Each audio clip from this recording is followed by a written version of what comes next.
ಸ್ನೇಹಿತರು ನಮಸ್ಕಾರ. ಪ್ರತಿಸೂಚಕ ಯೂಟ್ಯೂಬ್ ಚಾನಲ್ಗೆ ನಿಮ್ಮೆಲ್ಲರಿಗೂ ಸ್ವಾಗತ. ಧರ್ಮಸ್ಥಳದ ಈ ಒಂದು ಪ್ರಕರಣ ದಿನ ಕಳೆದಂತೆ ಹೊಸ ರೀತಿಯಲ್ಲಿ ಹೊಸ ತರದಂತಹ ಬೆಳವಣಿಗೆಗಳು ಪಡ್ಕೊಂತಾನೆ ಇದೆ. ಸೊ ನಿನ್ನೆ ದಿನ ಏನು ಮಹೇಶ್ ತಿಮ್ರೋಡಿ ಏನು ಸೌಜನ್ಯ ಪರ ಹೋರಾಟದಲ್ಲಿ ಗುರುತಿಸಿಕೊಂಡಂತಹ ಮುಖಂಡರು, ಹಿಂದೂ ಸಂಘಟನೆಯಲ್ಲಿ ಕೂಡ ಗುರುತಿಸಿಕೊಂಡಂತವರು, ಸೊ ಇವರ ವಿರುದ್ಧ ಬ್ರಹ್ಮವರ ಸ್ಟೇಷನ್ ಅಲ್ಲಿ ಒಂದು ಪ್ರಕರಣ ದಾಖಲಾಗಿತ್ತು, FIR ಆಗಿತ್ತು. ಏನಂತ ಹೇಳಿದ್ರೆ, ಒಂದು 2 ರಿಂದ 3 ದಿನಗಳ ಹಿಂದೆ ಒಂದು ಡಿಜಿಟಲ್ ಮಾಧ್ಯಮ ಯೂಟ್ಯೂಬ್ ಚಾನೆಲ್ ನಲ್ಲಿ ಇಂಟರ್ವ್ಯೂ ಕೊಡುವಾಗ BL ಸಂತೋಷ್ ಏನಿದ್ದಾರೆ, ಬಿಜೆಪಿಯ BL ಸಂತೋಷ್, ಇವರ ವಿರುದ್ಧ ಕೆಲವು ಅವಹೇಳನಕಾರಿ ಅಥವಾ ತೇಜೋವಧೆ ಆಗುವಂತಹ ಪದಗಳನ್ನ ಬಳಸಿ ಅವರ ಬಗ್ಗೆ ವಿರೋಧವಾಗಿ ಮಾತನಾಡಿದ್ರು ಅನ್ನೋ ಕಾರಣಕ್ಕೆ ಒಬ್ರು ಕೇಸ್ ನ ಕೊಟ್ಟಿರ್ತಾರೆ. ಆ ಒಂದು ಕಂಪ್ಲೇಂಟ್ ನ ಆಧಾರದ ಮೇಲೆ ನಿನ್ನೆ ಉಜಿರೆಲ್ ಇರುವಂತಹ ಮಹೇಶ್ ತಿಮ್ರೋಡಿ ಇವರ ಮನೆಗೆ ಬಂದ್ಬಿಟ್ಟು ಪೊಲೀಸರು ತುಂಬಾ ಹಲವಾರು ಸಂಖ್ಯೆಯಲ್ಲಿ ಪೊಲೀಸ್ ಬಂದ್ಬಿಟ್ಟು ಅವ್ರನ್ನ ಕರ್ಕೊಂಡು ಹೋಗ್ತಾರೆ. ಸೊ ನಿಮ್ಗೆಲ್ಲ ಗೊತ್ತಿದೆ, ಆ ಒಂದು ಸಮಯದಲ್ಲಿ ಅವ್ರನ್ನ ಕ್ವೆಶನ್ ಮಾಡಲಾಗುತ್ತೆ. ಏಕೆ ಬರ್ತಾ ಇದ್ದೀರಾ, ಸಡನ್ ಆಗಿ ಇಷ್ಟೊಂದು ಜನ ಬಂದು ಕರ್ಕೊಂಡು ಹೋಗುವಂತದ್ದು ಏನಿತ್ತು ಇಷ್ಟು ಸಣ್ಣ ಪ್ರಕರಣದಲ್ಲಿ ಅಂತೆಲ್ಲ. ಸೊ ವಾದ ವಿವಾದ ಎಲ್ಲ ಮುಗಿಸ್ಕೊಂಡು ಪೊಲೀಸರು ಅವರನ್ನ ಅವರದೇ ಸ್ವತಃ ಕಾರ್ನಲ್ಲಿ ಬರ್ತೀನಿ ಅಂತ ಹೇಳಿ, ಅವ್ರ ಜೊತೆಗೆ ಗಿರೀಶ್ ಮಟ್ಟಣ್ಣವರು ಹಾಗೂ ಅವರ ಬೆಂಬಲಿಗರು, ಅವರ ಸ್ನೇಹಿತರು ಎಲ್ಲ ಕೂಡ ಬ್ರಹ್ಮವರ ಪೊಲೀಸ್ ಸ್ಟೇಷನ್ಗೆ ಹೋಗ್ತಾರೆ. ಅದಾದ ನಂತರ ಅಲ್ಲಿ ಕೂಡ ಜನ ಜಮಾವಣೆಗೊಳ್ತಾರೆ. ಕಾರಣ ಅವರೊಬ್ಬ ದೊಡ್ಡ ಹೋರಾಟಗಾರ, ತುಂಬಾ ಹೆಸರನ್ನ ಮಾಡಿರುವಂತಹ ಒಂದು ವ್ಯಕ್ತಿ ಕರ್ನಾಟಕದಲ್ಲಿ. ಆದ ಕಾರಣ ಅವರಿಗೆ ಅವರದ್ದೇ ಆದಂತಹ ಫಾಲೋವರ್ಸ್ ಗಳಿದ್ದಾರೆ. ಸೌಜನ್ಯ ಪರ ಹೋರಾಟಗಾರರಾಗಿರ್ಬೋದು, ಸಹಸ್ರಾರು ಸಂಖ್ಯೆಯಲ್ಲಿ ಸೇರುವಂತಹ ಲಕ್ಷಣ ಕೂಡ ಇದ್ದು, ಹಾಗೆ ಜನ ಕೂಡ ಅಲ್ಲಿ ನೆರೆದಿದ್ರು. ಮಾಧ್ಯಮಗಳು ಕೂಡ ಬಂದು ದೌಡಾಯಿಸಿದ್ರು. ಅಲ್ಲಿನ ಬ್ರಹ್ಮವರ ಪೊಲೀಸ್ ಸ್ಟೇಷನ್ ನಲ್ಲಿ ಇದನ್ನೆಲ್ಲ ಗಮನಿಸಿದಂತಹ ಪೊಲೀಸ್ ಅಧಿಕಾರಿಗಳು ಯಾವುದೇ ರೀತಿಯಂತಹ ಅಹಿತಕರ ಘಟನೆ ನಡೆಯಬಾರದು ಅಂತ ಹೇಳಿ ಮುನ್ನೆಚ್ಚರಿಕೆ ಕ್ರಮವಾಗಿ ಆ ಒಂದು ಭಾಗ, ಏನೊಂದು ಪೊಲೀಸ್ ಸ್ಟೇಷನ್ ಸುತ್ತ ಭಾಗದಲ್ಲಿ 144 ಸೆಕ್ಷನ್ ನ ಜಾರಿ ಮಾಡುತ್ತೆ. ಅಂದ್ರೆ 4 ರಿಂದ 5 ಒಂದು ಗುಂಪು, 4 ರಿಂದ 5 ಜನ ಒಂದು ಗುಂಪಲ್ಲಿ ಸೇರುವಂತಿಲ್ಲ ಆ ಒಂದು ಭಾಗದಲ್ಲಿ ಅಂತ ಹೇಳಿ. ನಾನು ನಿಮ್ಗೆ ಮೊದಲೇ ಹೇಳಿದ್ದೆ, ನಿಮ್ಮೆಲ್ಲರಿಗೂ ಗೊತ್ತಿದೆ, ಈ ಒಂದು ಧರ್ಮಸ್ಥಳದ ಪ್ರಕರಣದಲ್ಲಿ 2 ಬಣಗಳಿವೆ. ಒಂದು, ನ್ಯಾಯ ಬೇಕು, ತಪ್ಪಿತಸ್ಥರಿಗೆ ಶಿಕ್ಷೆ ಆಗ್ಲಿ, ಯಾರಂತ ಹೊರಗ್ ಬರ್ಲಿ ಅಂತ ಹೇಳಿ, ಏನೇ ಆದ್ರೂ ಪರವಾಗಿಲ್ಲ ನ್ಯಾಯ ಸಿಗ್ಲೇಬೇಕು ಅನ್ನೋಂತ ಬಣ. ಇನ್ನೊಂದು ಬಣ, ನೀವು ಈ ತರ ಎಲ್ಲ ಷಡ್ಯಂತ್ರ ಮಾಡ್ಬಿಟ್ಟು ಒಂದು ಧರ್ಮಕ್ಕೆ ಚ್ಯುತಿ ತರುವಂತದ್ದು, ಅಥವಾ ಒಂದು ಪರ್ಟಿಕ್ಯುಲರ್ ಫ್ಯಾಮಿಲಿಗೆ ಅಥವಾ ಒಂದು ಅಡ್ಮಿನಿಸ್ಟ್ರೇಟರ್ ಗಳಿಗೆ ಒಂದು ಮಸಿ ಮಾಡುವಂತ ಕೆಲಸ ಮಾಡ್ತಿದ್ದಾರೆ. ಇದೆಲ್ಲ ಫೇಕ್ ಪ್ರೊಪಾಗೆಂಡಾ, ಆ ತರ ಒಂದು ಮಾತಾಡುವಂತ ಬಣ ನಿಮ್ಮೆಲ್ಲರಿಗೂ ಗೊತ್ತಿದೆ. ಸೊ 2 ಬಣಗಳಲ್ಲಿ ಈ ಒಂದು ಧರ್ಮದ ಪರ ಮಾತನಾಡುವಂತಹ ಬಣ ಧರ್ಮವನ್ನು ಮಧ್ಯೆ ತಂದು ಮಾತನಾಡುವ ಬಣ ಅಂತ ಹೇಳ್ತಿದ್ರೆ, ಧರ್ಮವನ್ನು ಮಧ್ಯೆ ತರುವಂತಹ ಯಾವುದೇ ಒಂದು ಲಿಂಕ್ಲೆಸ್ ಆಗುತ್ತೆ ಅಂತ ಹೇಳ್ಬೋದು. ಯಾಕಂದ್ರೆ ನ್ಯಾಯದ ಪರ ಮಾತಾಡ್ತಿದ್ದಾರೆ. ಯಾವುದೇ ಒಂದು ಕ್ಷೇತ್ರ, ಯಾವುದೇ ಒಂದು ಜಾಗ ಆಗಲಿ, ಅಲ್ಲಿ ಒಂದು ಘಟನೆ ನಡೆದಿದೆ ಅಂತ ಹೇಳಿದ್ರೆ ಅದಕ್ಕೆ ಸೂಕ್ತ ತನಿಖೆ ಆಗ್ಬೇಕು, ಅದ್ರ ವಿರುದ್ಧ ಜನ ಧ್ವನಿ ಎತ್ತಲೇಬೇಕಾಗುತ್ತೆ. ಅದು ಒಂದು ಧರ್ಮ ಕ್ಷೇತ್ರ, ಪವಿತ್ರ ಕ್ಷೇತ್ರ ಹೌದು, ಅದು ಎಲ್ಲರಿಗೂ ಗೊತ್ತು. ಆದ ಕಾರಣ ಅದನ್ನ ಬಿಡಕ್ ಆಗೋದಿಲ್ಲ ಅಲ್ವಾ. ಸೊ ಇದನ್ನ ತುಂಬಾ ಜನರಿಗೆ ಇದರಲ್ಲಿ ಗೊಂದಲಗಳಿವೆ, ಅದ್ರ ಬಗ್ಗೆ ನಾನು ಜಾಸ್ತಿ ಮಾತಾಡೋಕ್ ಹೋಗೋದಿಲ್ಲ. ಏನಕ್ಕೆ ಬಂಧನ ಮಾಡಿದ್ರು? ತುಂಬಾ ಜನ ಇದುವರೆಗೂ ಅನ್ಕೊಂಡಿದ್ದಾರೆ, ಓಕೆ ಭೀಮಾ ಬಂದು ಬುಡೆ ತೋರಿಸ್ದ, ಬುಡೆ ಸಿಕ್ಕಿಲ್ಲ, ಇವ್ರಿಂದ ಇದ್ದಾರೆ ಅಂತ ಅನ್ಕೊಂಡು ಇವ್ರನ್ನ ಇದು ಮಾಡಿದ್ರು. ತುಂಬಾ ಜನಕ್ಕೆ ಕಾನೂನು ಬಗ್ಗೆ ಒಂದು ಸ್ವಲ್ಪ ತಿಳುವಳಿಕೆ ಕೂಡ ಇಲ್ಲ. ಯಾವ್ದೋ ಒಂದು cut and paste clip shorts ನೋಡ್ತಾರೆ, ಕಮೆಂಟ್ ಗಳನ್ನ ಹಾಕ್ತಾರೆ, ಏನೋ ಗೊತ್ತಿರೋದಿಲ್ಲ. ಯಾವ್ದು ಸತ್ಯ, ಯಾವ ತರ ಲಾ ಇದೆ, ಏನ್ ಕಾನೂನು ಹೇಳುತ್ತೆ, ಕಾನ್ಸ್ಟಿಟ್ಯೂಷನ್ ಅಂದ್ರೆ ಏನು, ತುಂಬಾ ಜನಕ್ಕೆ ಗೊತ್ತಾ ಇಲ್ಲ. ಸುಮ್ನೆ ಅವ್ರು ಏನೋ ಒಂದು ಮೊಬೈಲ್ ನೋಡು ಹೇಳು, ಈ ತರದ ಜನರೇ ಜಾಸ್ತಿ ಅಂತ ಹೇಳ್ಬೋದು. ಸೊ ನಿನ್ನೆ ವೀಕ್ಷಕರೇ, BL ಸಂತೋಷ್ ಅವರ ವಿರುದ್ಧ ಮಾಡಿರುವಂತಹ ಅವಹೇಳನಕಾರ ಹೇರಿಕೆ ಅಥವಾ ತೇಜೋವಧೆಯನ್ನ ಮಾಡಿದ್ದಾರೆ.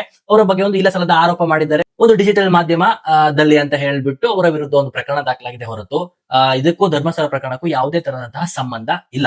ಏನು ವೀಕ್ಷಕರೇ, BNS ಏನು ಭಾರತೀಯ ನ್ಯಾಯ ಸಂಹಿತೆ ಇದೆ, ಇದರ ಅನುಸಾರ ಮಹೇಶ್ ತಿಮ್ರೋಡಿ ಅವರ ಮೇಲೆ 3 ಪ್ರಕರಣಗಳನ್ನ ದಾಖಲಿಸಿಕೊಂಡಿದ್ದಾರೆ ಬ್ರಹ್ಮವರದ ಪೊಲೀಸ್ ಅವರು. ಏನಂತ ಹೇಳಿದ್ರೆ, 2 ನಾನ್ ಬೇಲಬಲ್ ಹಾಗೂ 1 ಬೇಲಬಲ್. ಸೊ ಆ 2 ನಾನ್ ಬೇಲಬಲ್ ಠಾಣಾ ವ್ಯಾಪ್ತಿಯಲ್ಲಿ ಬೇಲ್ ಸಿಗುವಂತಹ ಪ್ರಕರಣ ಅಲ್ಲದಾಗಿರೋದ್ರಿಂದ ಕೋರ್ಟ್ಗೆ ಸಬ್ಮಿಟ್ ಮಾಡೋದು ಅನಿವಾರ್ಯ ಆಗಿತ್ತು. ಹಾಗಾಗಿ ನಿನ್ನೆ ದಿನನೇ ಅವರಿಗೆ ಮಾಡಬೇಕಾದಂತಹ ಪ್ರೊಸೀಜರ್ಗಳು, ಸ್ಟೇಷನ್ಗೆ ಬಂದ್ಬಿಟ್ಟು FIR ನ ಮುಗಿಸಿ ತದನಂತರ ಅಲ್ಲಿನ ಕೋರ್ಟ್ಗೆ ಅವ್ರನ್ನ ಸಬ್ಮಿಟ್ ಮಾಡ್ತಾರೆ. ಕೋರ್ಟ್ ಅಲ್ಲಿ ಹಿಯರಿಂಗ್ ನ ಮುಗಿಸ್ಕೊಂಡು ಕೋರ್ಟ್ 14 ದಿನಗಳ ನ್ಯಾಯಾಂಗ ಬಂಧನಕ್ಕೆ ಕೊಡುತ್ತೆ. ಸೊ ಅವ್ರೀಗ ಜೈಲಲ್ಲಿದ್ದಾರೆ. ಶನಿವಾರ ಬೇಲ್ ನ ನಿರೀಕ್ಷೆಯಲ್ಲಿದ್ದಾರೆ. ಆಲ್ಮೋಸ್ಟ್ ಬೇಲ್ ಆಗುವಂತ ಎಲ್ಲ ಸಾಧ್ಯತೆಗಳು ಶನಿವಾರ ಆಗಬಹುದು. ಹಿಯರಿಂಗ್ ಇದೆ ಶನಿವಾರ. ಸೊ ಕಾದು ನೋಡೋಣ ಏನಾಗುತ್ತೆ ಅಂತ ಹೇಳಿ. ಸೊ ಇವತ್ತಿನ ಒಂದು ಅಪ್ಡೇಟ್ ಅಂತ ಹೇಳಿದ್ರೆ, ಗಿರೀಶ್ ಮಟ್ಟಣ್ಣ ಅವರು ನಿನ್ನೆ ಏನು ಮಹೇಶ್ ತಿಮ್ರೋಡಿ ಅವ್ರನ್ನ ಪೊಲೀಸ್ ವಶಕ್ಕೆ ಕರ್ಕೊಂಡು ಹೋಗ್ತಿರುವಾಗ ಉಜಿರೆಯಿಂದ ಬ್ರಹ್ಮವರ ಪೊಲೀಸ್ ಸ್ಟೇಷನ್ಗೆ, ಆ ಒಂದು ದಾರಿ ನಡುವೆಯಲ್ಲಿ ಸುಮಾರು ಜನ ಅವ್ರನ್ನ ಫಾಲೋ ಮಾಡ್ಕೊಂಡು ಹೋಗ್ತಾರೆ ಹಾಗೂ ಒಂದು ಘೋಷಣೆಗಳನ್ನೆಲ್ಲ ಕೂಗ್ತಾರೆ. ಸೊ ಮಹೇಶ್ ತಿಮ್ರೋಡಿ ಅವರನ್ನ ಅರೆಸ್ಟ್ ಮಾಡ್ಕೊಂಡು ಹೋಗ್ತಿದ್ರು. ಈ ಒಂದು ಸಂದರ್ಭದಲ್ಲಿ ಗಿರೀಶ್ ಮಟ್ಟಣ್ಣ ಅವರು ಹಾಗೂ ಮಹೇಶ್ ತಿಮ್ರೋಡಿ ಅವರ ಬೆಂಬಲಿಗರು, ಸಂಚಾಲಕರು ಎಲ್ಲಾ ಕೂಡ ಅವರ ಹಿಂದೆನೆ ಹೋಗ್ತಾರೆ, ಅವ್ರನ್ನ ಫಾಲೋ ಮಾಡ್ಕೊಂಡು ಹೋಗ್ತಾರೆ. ಇದೆಲ್ಲ ನಿಮ್ಗೆ ಗೊತ್ತಿದೆ. ಸೊ ಆ ಒಂದು ಪ್ರಕರಣದಲ್ಲಿ ಒಂದು ಆಕ್ಸಿಡೆಂಟ್ ಆಗುತ್ತೆ. ಅಂದ್ರೆ ಮಹೇಶ್ ತಿಮ್ರೋಡಿಗೆ ಅವರ ಬೆಂಬಲಿಗರು ಇದ್ದಂತಹ ಕಾರು ಪೊಲೀಸ್ ಗಾಡಿಗೆ ಟಚ್ ಆಗುತ್ತೆ. ಸೊ ಆ ಒಂದು ಪ್ರಕರಣಕ್ಕೆ ಸಂಬಂಧಿಸಿದಂತೆ ಈಗ ಪೊಲೀಸರು ಅಂದ್ರೆ ಕರ್ತವ್ಯಕ್ಕೆ ಅಡ್ಡಿಪಡಿಸಿದ್ದಾರೆ, ಕರ್ತವ್ಯಕ್ಕೆ ನಮ್ಗೆ ತೊಂದರೆ ಕೊಟ್ಟಿದ್ದಾರೆ, ಕರೆಕ್ಟ್ ಆಗಿ ಕೆಲಸ ಮಾಡಕ್ ಬಿಟ್ಟಿಲ್ಲ, ಫಾಲೋ ಮಾಡ್ಕೊಂಡು ಬಂದಿದ್ದಾರೆ ಅಥವಾ ಗಾಡಿ ಟಚ್ ಮಾಡಿದ್ದಾರೆ, ಈ ಒಂದು ಪ್ರಕರಣವೆಲ್ಲ ಸೇರಿಸ್ಬಿಟ್ಟು ಗಿರೀಶ್ ಮಟ್ಟಣ್ಣ ಅವರ ಮೇಲೆ FIR ಹಾಕಿದ್ದಾರೆ. ಹಾಗೂ ಕೆಲವೊಂದು 2-3 ಜನದ ಮೇಲೆ FIR ಕೂಡ ಆಗಿದೆ. ನಾನೀಗ ವಿಡಿಯೋ ಮಾಡ್ತಿರೋ ಸಮಯದಲ್ಲಿ ಇನ್ನೂ ಕೂಡ ಗಿರೀಶ್ ಮಟ್ಟಣ್ಣ ಅವರ ಬಂಧನ ಆಗಿಲ್ಲ, ಪೊಲೀಸ್ ವಶಕ್ಕೆ ತಗೊಂಡಿಲ್ಲ. ಆದ್ರೆ FIR ಆಗಿದೆ, ಅವರೇ ಸ್ವತಃ ಹೇಳಿದ್ದಾರೆ. ಸೊ ಆಗಬಹುದು, ಕಾದ್ ನೋಡ್ಬೇಕು ಏನಂತ ಹೇಳಿ. ನಿಮ್ಗೆ ಗೊತ್ತೇ ಇದೆ, Sameer MD YouTube channel, Dootha channel ನ ಮುಖ್ಯಸ್ಥರು ಸಮೀರ್ MD ಅವರು ಕೂಡ ಸೌಜನ್ಯ ಪರ ಹೋರಾಟದಲ್ಲಿ ತೋರಿಸ್ಕೊಂಡಂತವ್ರು. ಅವ್ರ ಬಗ್ಗೆ ಹೆಚ್ಚಿಗೆ ಹೇಳ್ಬೇಕಂತೀರಾ, ನಿಮ್ಮೆಲ್ಲರಿಗೂ ಗೊತ್ತಿದೆ.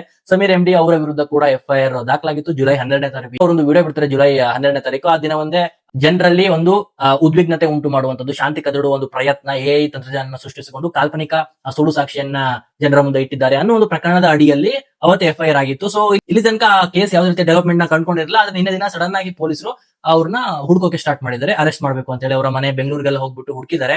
ಸೊ ಅವರಲ್ಲಿ ಸಿಗ್ಲಿಲ್ಲ. ಕಡೆಗೆ ಅವರಿಗೆ ಇನ್ನೇನು ಪೊಲೀಸರು ಹುಡುಕ್ಬೇಕು ತೀವ್ರಗತಿಯಲ್ಲಿ ಅಂತ ಅನ್ಕೊಳ್ಳುವಾಗನೇ ಮಂಗಳೂರು ಕೋರ್ಟ್ ಅವರಿಗೆ ನಿರೀಕ್ಷಣಾ ಜಾಮೀನನ್ನ ಕೊಡುತ್ತೆ. ಹಾಗೂ ಕೆಲವೊಂದು ಕಂಡೀಷನ್ ಗಳನ್ನ ಹಾಕಲಾಗಿರುತ್ತೆ. ಅಂತ ಹೇಳಿದ್ರೆ ತನಿಖಾಧಿಕಾರಿಗಳು ತನಿಖೆ ಕರೆದ ತಕ್ಷಣ ಹೋಗ್ಬೇಕು ಅಂದ್ರೆ ವಿತಿನ್ 48 hours ನೀವು ಹೋಗ್ಬೇಕು, ಎಲ್ಲೂ ಊರ್ ಬಿಟ್ಟು ಹೋಗುವಂತಿಲ್ಲ, ನಿಮ್ಮ ಹತ್ರ ಇರುವ ಯಾವುದೇ ಸಾಕ್ಷಿಯನ್ನ ನಾಶ ಮಾಡುವಂತಿಲ್ಲ. ಹೀಗೆ ಹಲವಾರು ಕಂಡೀಷನ್ ಹಾಕ್ಬಿಟ್ಟು ಆ ಬೇಲ್ ನ ಕೊಟ್ಟಿರ್ತಾರೆ.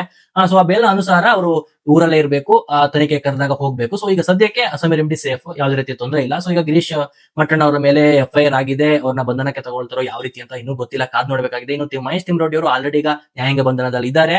ಸೊ ಶನಿವಾರ ಕೋರ್ಟ್ ಹಿಯರಿಂಗ್ಸ್ ಇದೆ, ಅವರಿಗೆ ಬೇಲ್ ಆಗುವಂತಹ ಸಾಧ್ಯತೆಗಳು ಇದಾವೆ. ಇದು ವೀಕ್ಷಕರೇ, ಸೊ ಇದಕ್ಕೂ ಈ ಧರ್ಮಸ್ಥಳ ನೂರಾರು ಶವಗಳನ್ನ ಹೂತಿರೋ ಪ್ರಕರಣಕ್ಕೂ ಯಾವುದೇ ಸಂಬಂಧವಿಲ್ಲ.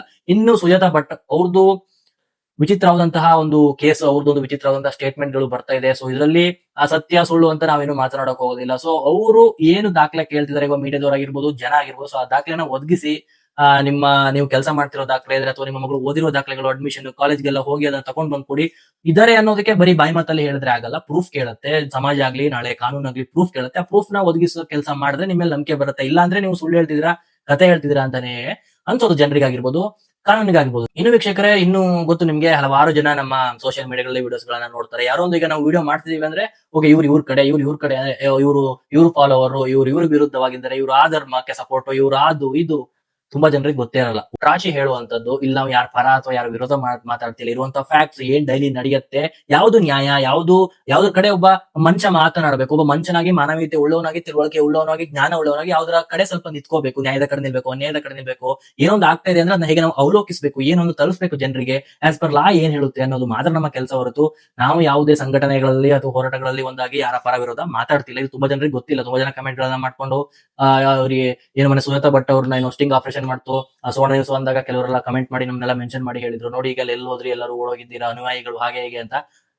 ಏನು ಮಾಡಕ್ಕಾಗಲ್ಲ ಬಿಡಿ, ಅವ್ರ ಬಗ್ಗೆ ಮಾತಾಡೋದು ವೇಸ್ಟ್ ಅಂತ ಹೇಳ್ತಾ ಸೊ ಮುಂದಿನ ವಿಡಿಯೋದಲ್ಲಿ ಮತ್ತೆ ಅಪ್ಡೇಟ್ ಗಳನ್ನ ನಿಮ್ಮ ಮುಂದೆ ಹೊತ್ತು ತರ್ತೇನೆ. ನಮಸ್ಕಾರ.